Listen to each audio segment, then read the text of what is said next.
All right, everybody. Excited to have our next guest speaker join MKT353 Sports Marketing. Some of you know our guest speaker, who is was formerly, and I don't think ever really left, St. Joe's Athletics. Lauren Eads. I'm really excited to have her join us today.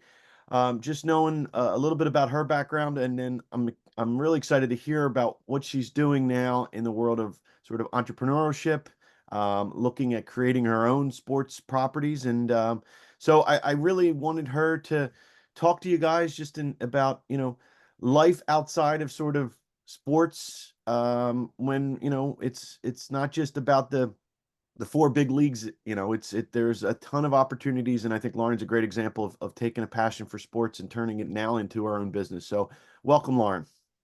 Thank you. It's great to be here. It's good to see familiar faces and see some new ones. Super excited to be here. Yeah, I guess I am. I have started a new venture. I was at St. Joe's prior to this new venture. Was there for 2 academic years and absolutely loved it, which is why I come back often for basketball games and women's lacrosse games and all kinds of stuff. But it was time for me to go out on my own and try something a little new, a little scary. But so far it's working out really well. I'll give you a little bit of background. That's great. Yep. Yeah, as to kind of how my career path has gone and how I Sure. got That'd to be great. where I am. I was a volleyball student athlete at Rutgers University. So started in Jersey, got my undergrad degree in marketing from the Rutgers Business School, played on the volleyball team for 4 years. And I will be completely honest and say I had no idea you could have a career in college athletics when I was a student athlete. I don't know if I was just oblivious or, if Rutgers just did a really good job of, creating the space for me to just come and be a student and train as an athlete and compete. And I just didn't notice the whole world that was around me. But after I graduated, I kind of fell into an opportunity with the University of Arkansas volleyball team and wound up being the grad assistant for the volleyball team. And that was really where I understood, like, oh my gosh, there's a whole world around college athletics. So in that role, I oversaw game day operations and also the marketing for the team.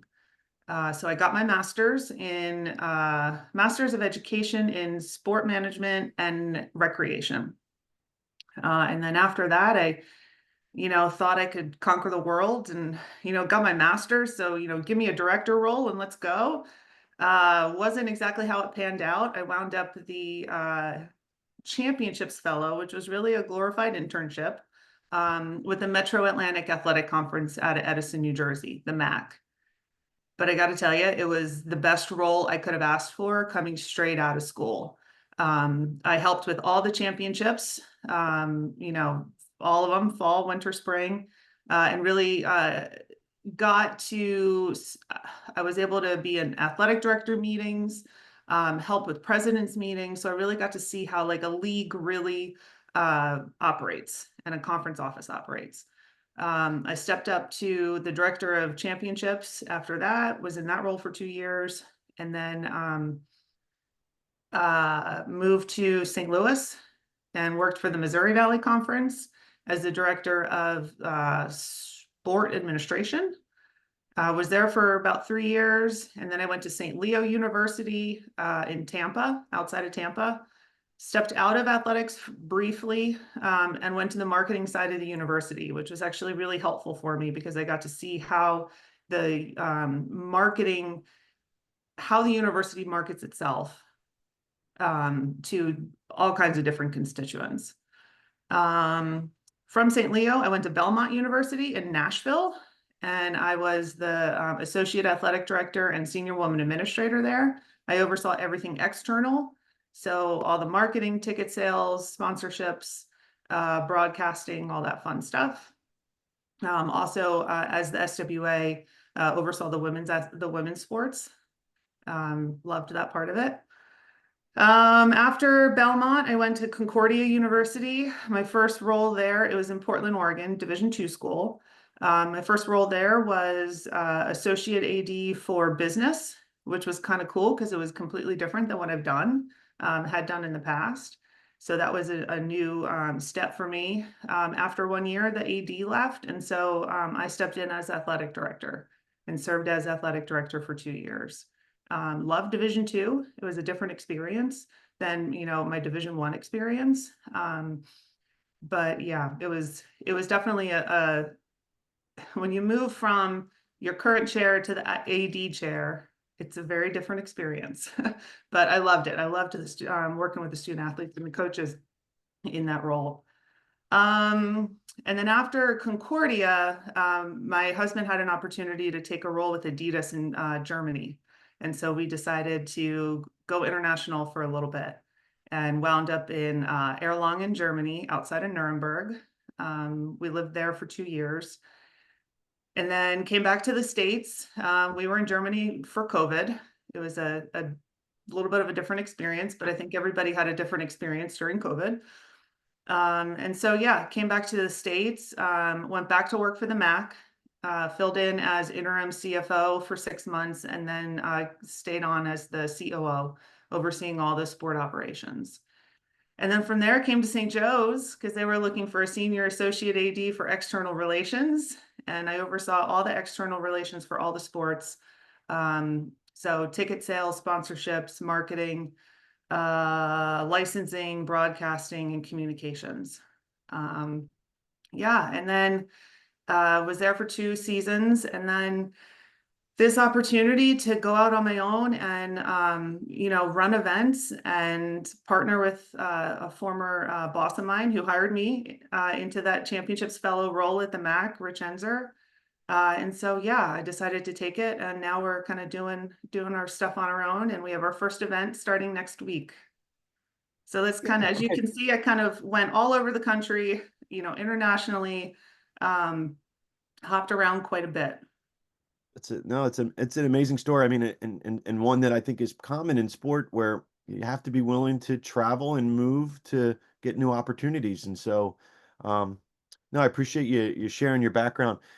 Why don't you tell the students a little bit about, because I know your titles are CEO of SixTwo Sports and then COO of Boardwalk Sports Management. What's the difference of the two sort of businesses that you've sort of worked on in developing? So Boardwalk Sports is the brainchild of Rich Enzer, who was the commissioner at the MAC for 34 years. He retired a year ago, May, and he wasn't ready to just sit at home. And so he's been in charge of that conference forever, and they were known for running NCAA events, first and second rounds every year. Regionals, men's and women's regionals, NCAA cross-country championships, wrestling championships, rowing championships. So it's kind of like his thing was to run marquee, big national events. And that's actually also what I love too. So knowing that there was a need for women's basketball marquee MTE events, they call it multi-team events, he decided to partner with the WBCA, the Women's Basketball Coaches Association, to create those types of events for women's basketball teams. And so that's what we have coming up next week. So when he decided to create this company and take on this project, he needed some help. And so he asked me if I would come on board as technically an independent contractor and run the operations. So for all of our events that we'll have coming up, he'll oversee business development. He's a lawyer, so a lot of the contract work he does. But when it comes down to how the teams get there, what happens, what locker rooms are assigned to where, how do you get the decals on the court? Every little detail that goes into running that event is under my purview. So in order to do that, I had to create my own business. And so that's where SixTwo Sports came in. I'm 6'2", and my height has always been a big part of my personality and identity. So yeah, so I had to create SixTwo Sports, and any kind of consulting work or work outside of Boardwalk Sports will be run through SixTwo. Okay, gotcha. So, I guess what's it, I guess so when you're running these events, how are you involved in the revenue side of it, and how are you monetizing them? Is it sponsorships? Is it ticket sales? What is sort of the focus when you look at these events? Yeah, there's really three buckets.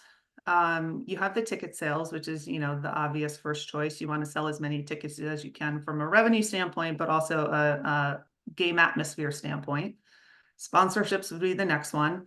The WBCA has chosen to partner with Learfield as their multimedia rights partner. So Learfield sells the sponsorships on behalf of the WBCA, who owns this event that we're working on. And then the next one would be broadcasting. And, sometimes the networks will, come in and pay for the broadcasting because they want to put it on their, they'll pay for the rights to broadcast certain games or the entire event. So those are really the three buckets. And then you also have some community support. We work with the Greater Orlando Sports Commission. They have grants available. The event next week is in Orlando. It's at Disney World, at the ESPN Wide World of Sports at the State Farm Fieldhouse. So we work with the Sports Commission there to apply for grants, and because we're bringing a ton of business to the Orlando area. Great. So in the hot topic in the world of college athletics is obviously NIL. Um, what's your sort of take on NIL in terms of where it's at today and maybe where it's going to go? I still think it's sort of a little bit of the wild, wild west. But I do think that programs are starting to get a better handle on what it is and how to manage it. It's definitely the wild, wild west. And I wish it was around in the early 2000s when I was a student athlete.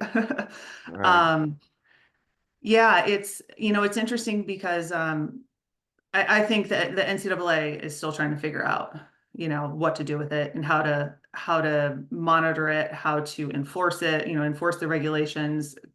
Is Congress involved? Is Congress not involved? It's just there's so much to be worked out still. And one way it touches us right now is these events. There's a lot of similar events out there. On the men's side, you have the Maui Invitational, you've got the Battle for Atlantis. Used to be Old Spice Classic, now it's ESPN Events Invitational. For a brief moment, these types of events started saying, okay, come to our tournament and we'll pay you this much in NIL. And, they put packages together for schools. I'll pay 100 grand in NIL if you come and play in this tournament. Well, the NCAA quickly came out with guidance that said, no, no, no, no, you can't do that. That's pay for play. So events like ours are trying to figure out ways to provide NIL opportunities for the student athletes as a supplement, a kind of a perk of playing in these types of events. So we're still trying to figure that out. I know there's an event out in Vegas on the men's side, I think, that are they're giving $1 million to each participating school and 2 million to the winner. Not really sure how they're doing that, but apparently they are. Wow. Wow. Okay. Well, let's I want to be I want to be sensitive of your time, and we do appreciate you coming in. So I do want to open it up to the students just to kind of, ask questions. I know that some of them should hopefully have lots of questions for Lauren. So Jared, yeah, why don't you go ahead? Hi, Lauren. Great to see you. Look great per usual. Good to see you. Um, I owe all my success to you, which is why I asked this question. We just recently wrapped up a social media assignment. How do you use social media to monetize your companies? Yeah, so let's talk about the event we've got going on next week. So this one is called the WBCA State Farm Showcase. We have 8 women's basketball teams coming to Disney World. We've got a 4-team MTE. Those teams are Georgia, Penn State, Marshall, and Tulsa. They're going to play, there's a doubleheader Thursday, a doubleheader Saturday. And then we get 4 more teams coming in on Sunday to play a straight up doubleheader. We've got USF in Louisville and Mississippi State and Jacksonville. So we've got 8 teams there that we can partner with from a social media standpoint. So yes, the WBCA has their following, you know, their traditional following, but this is a new space for them, the event side of things. They've never done this before. They have more like coaches, you know, professional development. They have a big convention every year at the Final Four. So they need to build their audience for this type of stuff. So we've been able to partner with the schools and the teams to piggyback on what they do. So we've been able to provide them with event-specific graphics, you know, content, and we've been able to tag them, you know, and so we can use their channels to get out the information. So it's been a big collaboration between the WBCA staff, the Boardwalk staff, and then all the staff members for each team and each marketing group. Good. What else? What other questions? Don't be shy. Yeah, Connor, go ahead. So I know you said you moved to a lot of different places. I'm sure you have a lot of great experiences and about different cultures and places you lived. To someone like a college student, hearing that you moved all around can be a little scary. What have kind of been some of your great experiences, why you moved, kind of just talk through a little more of that? Great question. I will tell you, okay, so I'm born and bred East Coaster. Okay. I was born in New Jersey, grew up outside of Philly, and then went back to Jersey for grad school or undergrad. So when I moved to Arkansas, it was one of the scariest things I've ever done. It was probably the most spontaneous thing I've ever done. Scared out of my mind. I had no clue. I literally, guys, had to open a map. Like we had maps back then. I had to open a map to see where the state was. And I was like, this is where I'm going. Okay. You know, I figured 2 years, I'm going to go down there, just get my degree, get experience, see what this is all about. And then I'm out. You know, I'm not staying. So it was really, really scary. So yeah, truth. But it was the best decision I ever could have made, because first it got me out of my comfort zone, and B, it taught me about a different side of the country, you know, a different culture. I learned a lot of things. You can't just call somebody up in, you know, the South and say, hey, my name's Lauren, I'm with Arkansas Volleyball, here's my question. Because a lot of people find that rude. You have to say, hi, my name is Lauren. It's great to see you. It's great to meet you. You know, chit chat a little bit about the weather. And then, you know, okay, yeah, so I have this question. Would you mind helping me out? Like and it really helped me shape the way I communicate with people, and how when meeting new people, which has been really, you know, I've met a lot of new people in my career, different ways to communicate with people and to kind of sense the way that other people like to be communicated with. So I think that was a big thing. For me, going down to Arkansas, I said it was one of the best decisions I ever could have made, mostly because I met my husband down there. And so me, you know, who said 2 years and I'm out, it's like, darn it, I must really like this guy, because, you know, now I'm going to be tied to, you know, tied to a different region of the country. So a lot of our moves were actually for personal reasons, you know, for my husband Jason's job. And so as you move along in your career, those personal decisions and personal situations are going to start influencing what you do. And Jason and I, every time an opportunity came up, talked about it, you know, in depth, and made the right decision for both of us. And a lot of times in the early part of our career, it was we decided we were going to follow his career path a little bit. And so that prompted a lot of those moves. I was able to use my network and my past experience to get some really great roles in the markets that we moved to. That's not really common. it's kind of the hard way to do it. Because these roles open up, in the past anyway, they open up so infrequently, but with a little luck and also, you know, some really great network connections and you know, building a pretty good resume, I was able to score some really, you know, fun jobs. Yeah, no, it's a good question, Connor. And Lauren, like I said, I always admire people that, were willing to travel and kind of move out of the area, because I never was. Like I had opportunities throughout my career, and I just always wanted to stay in Philly. I was I went to school here. I was born in this area. I felt like, and as I got older, my network and everything, it became a lot harder because I was starting to grow deeper roots to the area. And but I always admire people that, that were willing to go for, for a variety of reasons, go to different parts of the country. And I think that a lot of you are going to that's going to be a reality for a lot of you that want to work in sports, that you're going to have to go where there is jobs, and it's not timing wise. It might not line right now that, there's jobs with a team or a league or a property that you're looking for, and you have to sort of go get experience somewhere. Um, all right. I got another question for you, Lauren, in terms of what would you recommend to the students who are looking to potentially get involved in college athletics? Get From a involved. career- Um, when I mean, I can remember being at Belmont and needing to hire a director of marketing. You know, that's a mid-level role, or even a grad assistant. And I would see um, resumes of students coming right out of college, you know, having their sports management degrees, but there's no experience on their resume.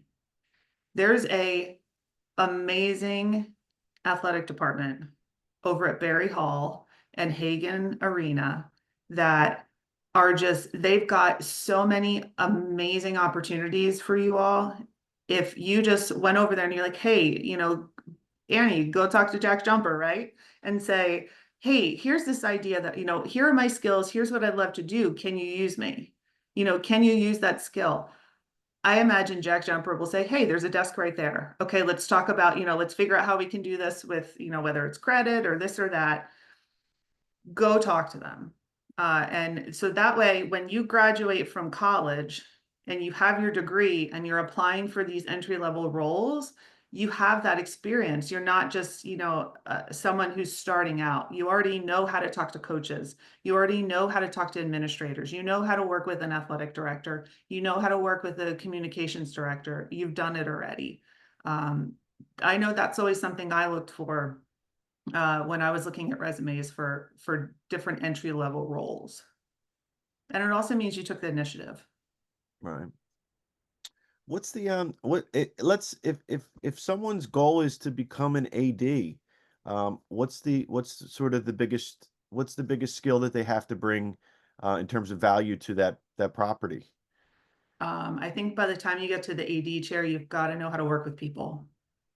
Many different types of people, from a high maintenance coach to lower level you know, assistant marketing director, to donors, and to a university president. You know, that's who you would report to, and the board. So you've got to be able to communicate and work with people across all different departments, all different levels, and be able to communicate your vision and your needs and your expectations very clearly. Now, how do you get there? There are so many different paths. So whatever, if that type of role, maybe it's not AD, maybe it's deputy, maybe it's commissioner, whatever, whatever that your goal is, you don't have to put so much pressure on yourself to find that perfect first job. Whatever you're interested in, go for it. Right? I've done event management, I've done marketing, I've done administration. you know, all kinds of things. I know ADs who came up through being an SID in communications. A lot of ADs have fundraising experience, and they might come up through the fundraising silo, but there are so many different paths to that type of role. Just start somewhere.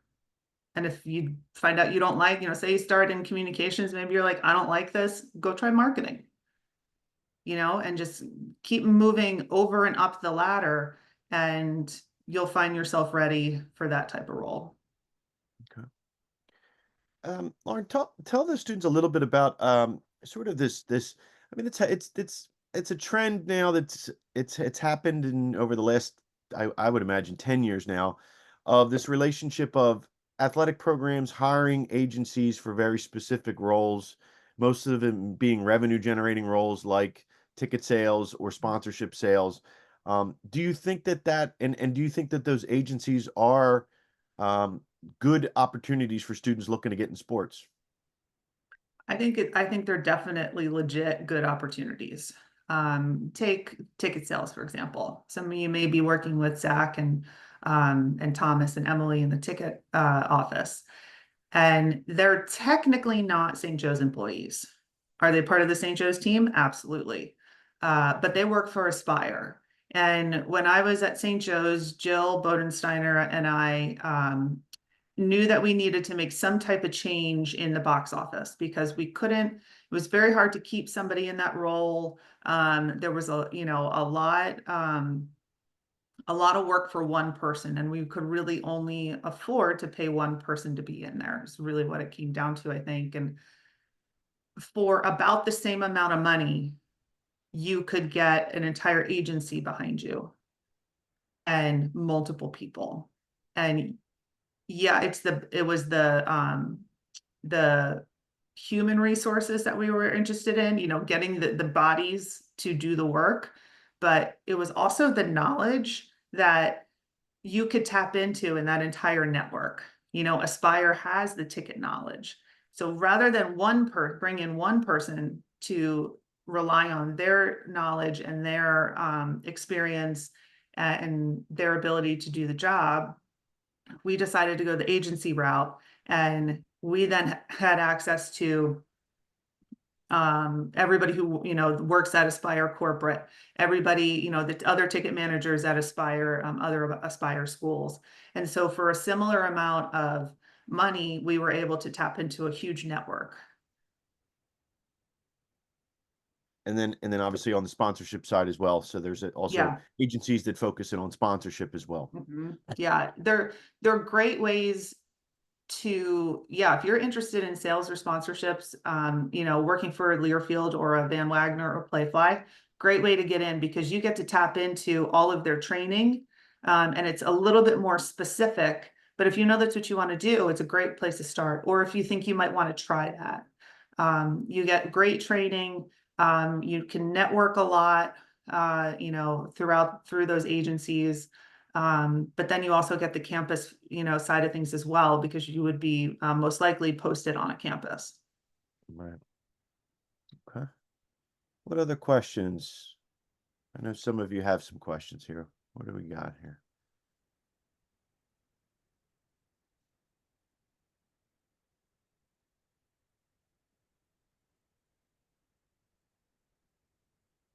You guys are, what did we have an Eagles game last night, I guess? Is that what was going on here? Right. Right. All right, so I guess Lauren, I guess I'll ask some more questions just because I'm always curious. Um, the students are starting to look at opportunities, internship opportunities for the spring, so the beginning of the new year, and then also in the summer. So the summer for juniors is a really important summer because it's really their last summer before they get out, before they graduate. Um, Having been somebody that's hired and worked with students and interns, what what should students be doing to stand out when they're applying for jobs and applying for opportunities? I would say any kind of direct communication you can have with that hiring manager is helpful. So whether that's picking up the phone and, calling, and even if they don't pick up, you leave a voicemail letting them know that you were, this is so-and-so, I've applied for this, internship. I'm very interested. I'd love to talk to you about it. Please call me back at your convenience. Then, it to me, that shows initiative, and it shows that you're not afraid to pick up the phone. If you get this job and I need you to do something, you're not afraid to pick up that phone and communicate. And I will tell you guys, there's a perception. I'm not going to say it's reality, but there's a perception of the generation coming out of college and the generation in entry-level roles right now that communication is difficult. And it's different, but that you're not ready to pick up a phone, or that's not, your nature to communicate in that way. And you got a bunch of old people who are wanting, direct communication. So, like I said, I'm not saying it's the reality in every situation, but I just want you to know that perception is out there. And so anytime you can put yourself in front of that hiring manager in any way, letting them know you're interested and, hear your qualifications, they're going to see that you can take initiative and that you're ready to, talk to them or talk to a potential client, and that your communication is solid. Yeah, no, that's actually an interesting point because I imagine that, even working in college athletics, there's going to be such a sort of just wide range of age groups that are involved.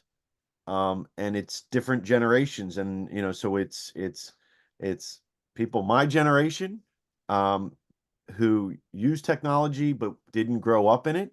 And then there are people that are older than me at the end of their career where they're scared to death of smartphones and texting and, and so they don't understand what, a 20 something young professional, how they communicate. And then, so you're right. I think that knowing that you've got to sometimes go to the level of the person that you're applying for a job could really, I think, be helpful. Yeah, I'll tell you, when I started at Belmont, right, came in as associate AD, and I sit for the first 2 months, I sat in the AD's office, and he at the time was probably late 60s, Mr. Strickland. I love him dearly. I sat there in his office and I'm like, something's off here. We're talking, going through meetings and stuff, and I just couldn't figure it out. And I'm like, what is it? Then I realized he didn't have a computer. He did not have a computer. I was like, that's what's missing in this office. So then I realized, I asked somebody, I was like, whoa, what's going on here? Like, I received emails from Mr. Strickland. He had an email address, but his administrative assistant would find, she had access to his email, to his inbox, would print out the important emails, put them on his desk. He would handwrite his response, and then she would go type the response. Oh So my like, God. yeah, but he was so good at what he did. Like just like I said, the people side of things and the working with Right. coaches and the working with all these different constituencies, he was amazing. Technology just wasn't his thing. And so I knew if I needed to get Mr. Strickland, I either had to be right in front of him or I needed to call him. And most likely it was on his home phone because he never had his flip phone on. So yeah, you're going to come across all kinds of people who communicate in all different ways. Right. Right. Would you, now looking back on sort of your experiences, would you recommend, for somebody looking to get into college athletics, is it better to start out at a entry level at a Division I school, or is it better to start maybe in a D2 or D3 where you're getting a lot of different things that you're in charge of or have to manage? Even within Division I, guys, there's a ton of differences, right? Like at St. Joe's, you're gonna work across a lot of different roles, and you're gonna have a lot of responsibility. If you work at a Power 5 school or Power 4 now, Power 4 school, entry level, you're more likely to be very specific in what you do, right? So it's really, I don't think one's better than the other. Because when you're at a Power 5, you get to see how that machine works. you know, and how all of these staff members, there's a ton of staff members in the department, how they all work together to make that thing run.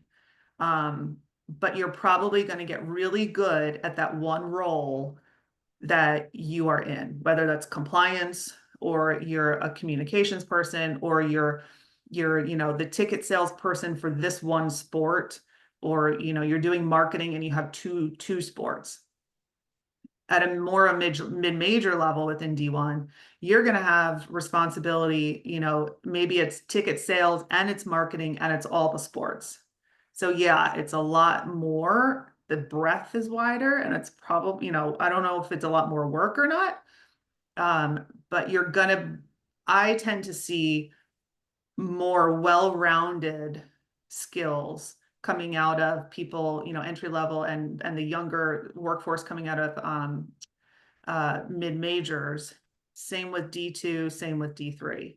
You get your hands in a lot of pots. You know, if someone throughout all the mid majors I've worked in, if a younger employee came to me and said, I really want to try working on that, I'd be like, okay, great, because we need you. I need some help with that. So sure, let's go. So if you're interested in trying, you know, a lot of things, I'd say mid-major might be your, you know, where to start, mid-major, D2, D3.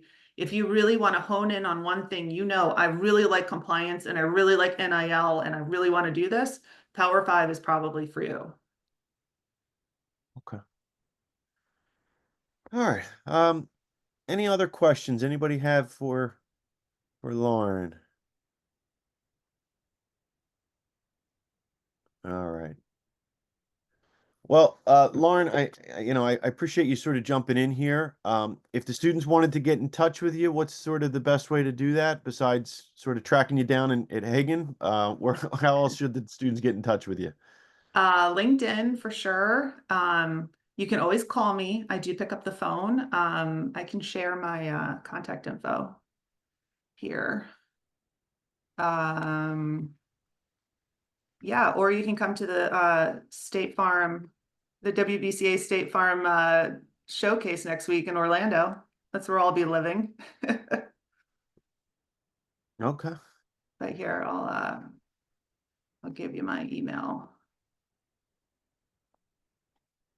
There you go. Yeah, seriously, if I can be of any help, you got questions, you just want to talk about something, more than happy to assist. Absolutely. Okay. All right. Well, good luck with your event. We appreciate you sort of taking some time here today to talk to us, and we'll hopefully be in touch soon. Yeah, for those who have Peacock, all our games will be streaming on Peacock and the NBC Fast channels. There you go. All right. Nice. Yep. Very good. All right. Good luck with the rest of the semester. Thank you. Thank you. Thank Talk you. soon. Bye-bye. Thanks. Thanks.